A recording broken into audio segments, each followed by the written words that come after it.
I got off a strategy call last week with a guy doing about $650,000 a year. Really smart guy, been in business for well over a decade. Like many people who reach out to us, he tried everything. Google ads, SEO, hired agencies, freelancers, outbound email, you name it, he'd done it. And here's what was happening. Things would work for a while, then stop. The phone would ring consistently for a few months and then nothing. Leads would come in and then suddenly things would dry up. So he tried something else. New agency, different tactics, same cycle. When we dug into it, here's what we found. He had forgotten one of the most basic things about marketing. And I mean basic. So before you hire another agency, fix another funnel, test another strategy, go back to your ChatGPT, Claude, Gemini, or whatever AI sauce you're using today, this is something that you need to know. Welcome back to MindShift. My name is Darrell. Let's get started. In the last 15 years of helping companies do well over 300 million in revenue, this is a pattern that we see very often when marketing stops working. It's not necessarily the tactics. It's not necessarily the platform. In some cases, it could be the agency, freelancer, or staff, but generally speaking, it's not even them. It's one thing, and you won't like to hear it, but I've got to tell you the truth, is that you, as the business owner, have lost touch with how your buyer actually thinks about the problem that you solve. Let me show you what I mean. Here's the principle that lives underneath this entire topic. Buyers don't give a rip about us. They don't care about you. They don't care about me. They only care about one thing, and that's what your product or service can do to solve their problem. It sounds really obvious, but for some reason, when marketing gets all jammed up, most businesses seem to forget that as they're growing and scaling, they must keep coming back to this idea. So often you get busy, you optimize, you start new campaigns, you test headlines, you chase new channels. Maybe it's TikTok, Twitter, but somewhere along the line, you stop talking to the customer and you start talking too much like a marketer. And so many people today are really getting caught up in this because they're running straight to AI to create all their campaigns. When we get too far down the line in marketing, somehow we start using big words like solutions, best practices, industry leading, won this, that, or the other award. And your customer, here's the funny thing, they don't care about any of that. They might be sitting in their chair saying, how am I going to get my phone to ring? How am I going to get this plumbing fixed? How am I going to get the garage door open? Is it possible that I should redesign this bathroom, or should I just deal with it as it is? Should I do it now, or should I do it later? Let's hop into my world, for example. My customers, they're not talking about SEO, pay-per-click, Facebook ads, social media content. That's not what they want. What they want is the phone to ring. What they want is qualified leads to show up ready to buy. What they're saying is, I need more customers. What they're saying is, I don't know if my marketing's even working. That's the language they use. And if your marketing doesn't use the language they use, it doesn't matter how good your tactics are. Now, this isn't just an episode about knowing your customer. I would imagine that if I sat down with you for 5 to 10 minutes, you're going to tell me all kinds of things about your customer. This, my friend, is about understanding what's going on in their mind when they've reached a point of making a decision to solve their problem that your product or service will solve. And here's where a lot of businesses get stuck, because you know what you do. You're the expert at it. But sometimes we get so far away from the problem that you forgotten how to describe it in a way that resonates with them when they need your help. And that's the gap that stops almost every marketing campaign we've seen over the last 15 years, and in my businesses for the last 35 years. So let me give you a framework we use with every single client we work with, and I promise you that if you just sit through this and just take it in, if you find yourself in any place stuck in your marketing, this is going to help you with a breakthrough. You're going to need to be patient with what I'm about to say,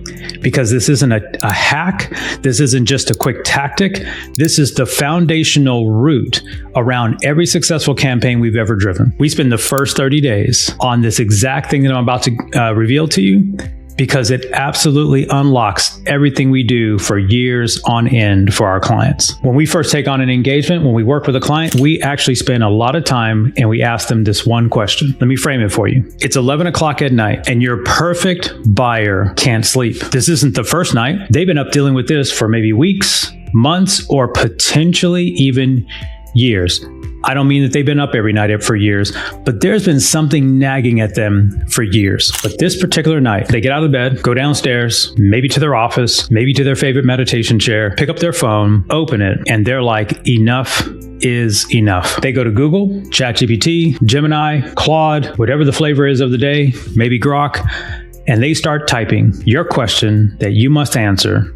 And this isn't just one answer, is what are they typing? You think they're typing book a call with yourbusiness.com. That is not what they're typing. I want you to really understand, what are they typing? Let me walk through it again. It's 11 o'clock at night. They can't sleep. They'd like to be asleep. This isn't the first night they haven't been able to sleep. They pick up their phone. They get out of the bed. They walk downstairs. They grab something to drink. They sit at their table or their coffee table, their bar. They go to their meditation chair or their office, and they open ChatGPT, Google, or any of the other flavors. What are they typing? And if you can't answer this question, that's why your marketing is not working. Most businesses cannot do this in our workshop when we go through it with them. And that's where we have to spend some time. Your job as the owner, as the marketer, your team has to know with precision the top 3 to 5 to maybe 7 phrases they would actually use. Not SEO keywords, not what sounds good, not what sounds like what your industry says, the words they actually use themselves. Let me give you an example.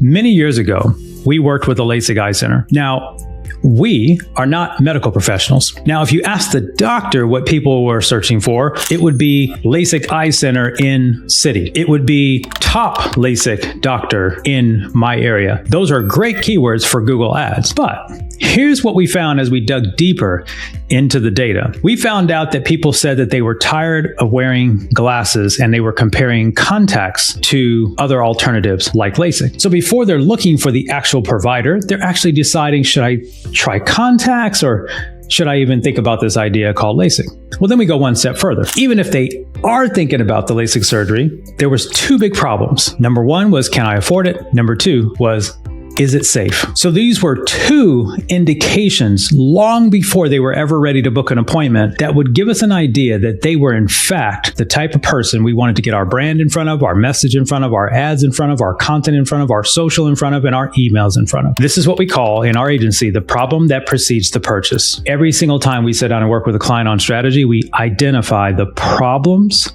that precede the purchase, because that, my friend, is what's happening at 11 o'clock at night. Here's another example from my world at MindShift Digital. Now, if you leave it to marketers about what our clients are saying in the middle of the night at 11 o'clock, they would say they want more leads. They would say they want better ROI. They would say they want higher conversions. But when we examine the actual transcripts of what our clients say on the phone, they say things like, and I quote, "I need my phone to ring and keep ringing." This was a home service provider who does windows and doors and things of that nature in terms of upgrading. Those were his exact words. He didn't say that he needed more leads. He said, "I need the phone to ring and keep ringing." I remember working with an attorney and we were talking about lead generation, and she said, and I quote, "My definition of a lead is someone who calls my office and wants to give me money." Those are her words, not marketing words. Underneath it all, you could say, yeah, we need to generate leads, but that's not the paradigm that she used. The key here is that you've got to get into the language of your buyer. And if you've been in business for any length of time, you know what it is. You just are not taking time to archive and recap and understand what it is. Many of us today are recording our calls with Zoom and things of that nature. You can literally have AI tell you exactly what they said, even if you don't know these things. If you've got a customer service team or an account management team or an in the field sales team, you've got to start talking to those people who are out in the front about the words that are actually being said and get that back into your marketing. Because one thing happens in marketing is when you use the words they use without, even if you're not in interaction with them face to face, voice to voice, eye to eye, belly to belly, as they say, when they see those words and they resonate with those words, they'll say this to themselves: gosh, it's like they were in my mind. And what you don't understand in the world of psychology is that creates a bit of a bond, or what's called rapport. And rapport is one of the first things you can need in the area of trust. And if you talk to most of our clients about most service products that they sell, they bought it because they trusted us. That's why this is so important. Here's why this is so important today, especially in this world of AI. So with AI being infused into every single platform, everywhere you look, that's Google, that's Meta, that's every social media platform, that's your email, it's your project management system. Everywhere you can think, AI is involved in the platform these days. Here's what's interesting about these algorithms, specifically about ads, content on social, in marketing and lead generation, right? And that is the algorithm's trying to find out who to show your ad to, who to show your website to, who to show your web pages to, who to show your blog posts to, who to show your social content to. The algorithm and the AI are trying to figure that out. And here's what it does. And by the way, it's just a new advanced way of doing it, but it's almost always been this way. It's looking for behavior on your specific post or content or ad when they showed it to a certain small segment of people. If the right people engage with it and the wrong people pass it and leave it alone, the algorithm starts to learn, oh, this is who they're looking for. Oh, they're not looking for that kind of person right now. That's the key with understanding. Now, if you don't use the words that your prospect's going to use so that it stops their scroll, gets them to click, gets them to engage, we're not talking about buying. We're just talking about the process of teaching the algorithm how to learn who's the right person and who's the wrong person. The better you do that, the smarter all these platforms get. The funny thing is nothing's changed on these platforms. It's almost always been about impressions to clicks to engagement to conversion. AI is just now a deeper, more forward layer in doing it. And when you spend time doing this, you'll get the systems to work better for you. But if your language is off, if you're using marketer speak instead of buyer speak, you're going to train the algorithm wrong. You're going to train the ad auction wrong. You're going to train Google wrong. You're going to train Meta wrong. And then you're going to be mad at them. You'll be attracting the wrong people. Or worse, you won't be attracting anyone and you'll be feeling like marketing doesn't work at all. So this isn't about ad copy. This isn't about messaging per se. This isn't about the creative per se. This is about a system that teaches the platforms where your customers are hanging out to find out where your buyer is. And it's our job to help the platform do that for us. It's not just, oh, let's put $10,000 in ad spend and put the right keywords there and not make sure that the words that they are saying show up in our ads, show up in our message, show up in our content, show up in our creative, show up on our landing page. It's all of that. The goal is to get these platforms to start saying, oh, here's the person that has that problem. Let me show them that ad. This person over here doesn't seem to have the problem. Let's not show them that ad. So here's what I told that business owner to do. And I'm going to tell you the same thing. If something's not working in your marketing, do me a favor and just stop. Don't hire another agency. Don't try another funnel. Don't try another tactic. Don't try another campaign. I want you to do this 11 o'clock at night exercise. That doesn't mean you got to wake up and do it yourself at 11 o'clock at night. Here's how it works. Step 1, pull out a piece of paper. Step 2, I need you to write down 3 to 5 to 7 actual phrases used in your sales processes, in your client service meetings, in your account management meetings. And if you've got 2 or 3 of those departments, have each person in those departments come up with their own 3 to 5 or 7. I want the exact words that the buyers use. It doesn't matter if it sounds like they're off. It doesn't matter. Find the words that they actually use. Not what you think they should type. What they said. And if you've been in business for a lot of years, this is going to be hard, and I realize that, but it's important. You've likely taken these sales calls yourself and you've heard these words. You've seen them in emails. Customers have told you. They might be in your reviews. They might be in your customer complaints. The issue is you've stopped paying attention to them. Here's a few ideas in case you're really struggling to understand what these words are, or if you're earlier stage in business and you just don't know, let me give you some keys that I've been using for years that I think will help you out a lot today. First place I'd like you to look is I want you to go to all of the Google reviews of your biggest competitors, as long as those competitors have at least 25 or more reviews. You want a company that's been doing business longer than you, who has maybe more reviews than you, and because they sell the same product or service you do, obviously you are unique to what you do versus them. But if you're selling to the same customer in the same market, go find competitors with 25 to 50 or more reviews, study their reviews, scan them, scrape them. If you're good with AI, you can get AI to pull those out for you. Here's the second thing you can do. Reddit is in an agreement with Google. And as you've probably noticed, Reddit is all over the first page of Google when you search just about anything. You can go into Reddit forums. Now, back in the day when I first came up with this strategy, most of the things on internet were forums. And so this is how I learned this strategy. We used to use Yahoo Answers, the small business forums. But fast forward to today, Reddit seems to be the place where a lot of people are hanging out in your industry, and you can start finding out what the words are that people are saying there. A third platform you can use is a platform called Quora. Similar to Reddit, but this is a Q&A type of platform. What I'm really encouraging you to do is to be mindful not to just run to ChatGPT or Gemini or Claude or Perplexity or Grok and start asking the AI to give you all of these questions. I want you to see real people's words typed onto the internet so that that you can gather these words, assuming you don't have the data inside your organization. The last one that I'll talk about is Amazon. Amazon book reviews, Amazon magazine reviews. If you're in the e-commerce space, you probably already do this, but for service providers, we seem to forget that if there is someone, an influencer in your space who's written a best-selling book speaking to your audience, going into those book reviews and looking at how people are talking about the book, the topic, the ideas, the strategies, the tactics, whatever's being shared, you're going to start to get real customers' feedback in words, provided there's a book that's closely related to your niche. That isn't going to apply to everyone, but people sleep on that, especially in the service business, because they think all Amazon is e-commerce. In each of these opportunities, you're going to find that people describe their problem in raw, unfiltered language, and your job is to mine that data. Some would say, well, didn't ChatGPT and Gemini and Claude crawl all of that data?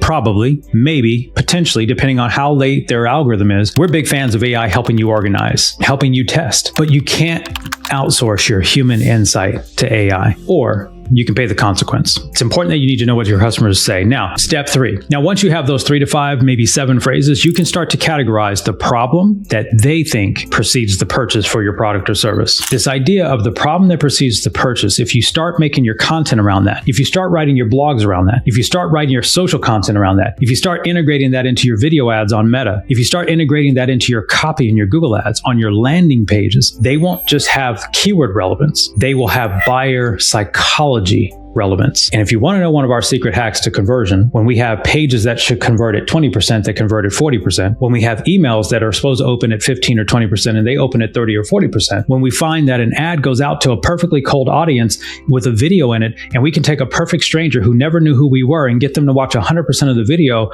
for less than 25 cents. Yes, you heard me right, which is not a buyer, but it's a signal of the right buyer, because we said words they would only use in the video. And the person who wouldn't have that problem would never watch the video. That's our $1 a day strategy. I'll tell you about that another time. You get the problem that precedes the purchase by going through this 11 o'clock exercise. You'll never lack for leads and customers. Once you have all these phrases, what do? You obviously have to put this into your marketing. You obviously have to get these words out there and test them. So I'm going to give you one of the most simplest ad frameworks that we use in our agency every single day. Been using it for maybe, I think I started using it in 2003 or 4 when I was doing a ton of offline advertising. It's embarrassingly simple, but it works because it forces you to use those same words that your prospects or customers have said. Here it is.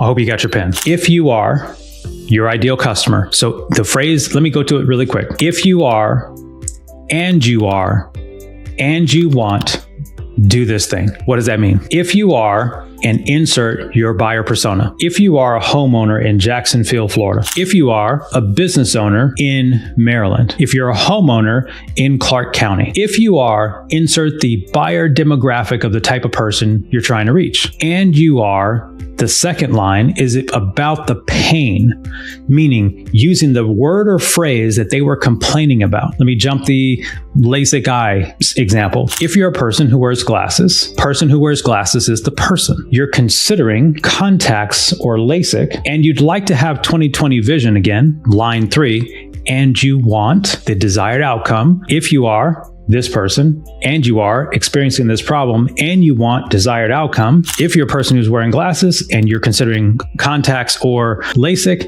and you want 20/20 vision, do this thing. Do this thing is the call to action. Watch the video, download the resource, whatever that might be in your ad or in your campaign. That's all the ad says. When you're first starting this type of work, people overcomplicate what they have to do to find the right person with the right words, who has the right problem, who wants to actually solve it. The definition of a lead is not someone who opts into your email list. Definition of a lead, as I think about it and as we think about it, is someone who agrees they have the problem, raises their hand with a small step forward in the route to solving it. Let me give you an example from my agency. If you're a business owner who's hired agencies that have burned you and your marketing's not working well, and you want your phone to ring consistently without wasting marketing budget, then book a call. Download this resource. Join our next webinar. Simple example. When you put ads like that together, when you put words like that together in your ads, your copy, your email, can you get more fancier than that? You can. But when you're starting out trying to get this correct, keep it simple to this very simple framework. We run ads like this every single day, so we can find the right person who's using those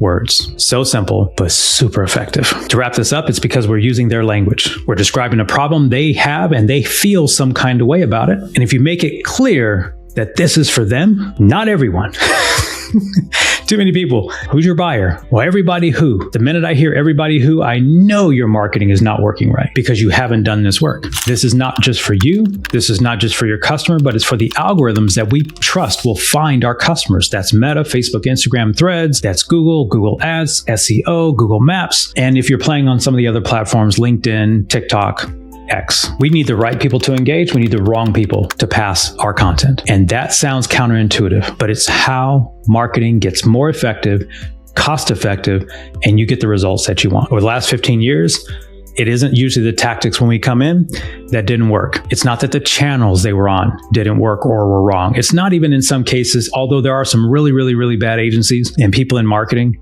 who really mean to do well, but just don't understand the depth of what we're talking about here. We're not talking about anybody who could set up a Google Ads campaign or set up a Facebook Ads campaign or build a website or write a blog post. Doing tactics is not strategic. The only way you get good at this is sitting in the seat of your customers or doing the work to find out what that seat looks like. Generally, when things stop working is because the business has been doing the same thing, and then all they do when something goes wrong is look for a new thing. It's almost like having a certain medical condition, and all you do is change doctors, but you didn't do the work that the doctor told you to do. Once you get the foundation in place, first, marketing to the right buyers, the right prospects, the right leads, it gets real clear real fast. You stop guessing, you stop optimizing in the dark. And if I were to give you one thing as we get ready to close, is get super clear on how your buyer thinks about the problem you solve. Get into the conversation that they're having in their head long before they ever invite you to the party. That's what they're doing on Google. That's what they're doing on ChatGPT. That's what they're doing on Gemini. That's what they're talking about with their friends. And if you're not in that conversation, you are going to be 100% invisible when they actually decide to buy. Everything will work better. Your tactics, your ads, your strategies, your marketing, your landing pages, your CRM, it'll all work better if you just do this work. So my encouragement, do this 11 o'clock at night exercise. And if you really want to be bold, come back and drop it in the comments how this worked out for you. What did you find out? What did you learn? We reply to all comments. And then more importantly, test it. See what happens. You're going to be surprised at how fast things start to click. If you want to go deeper, I've got videos all over this channel that'll help tie it all together. And I hope to see you on the next episode.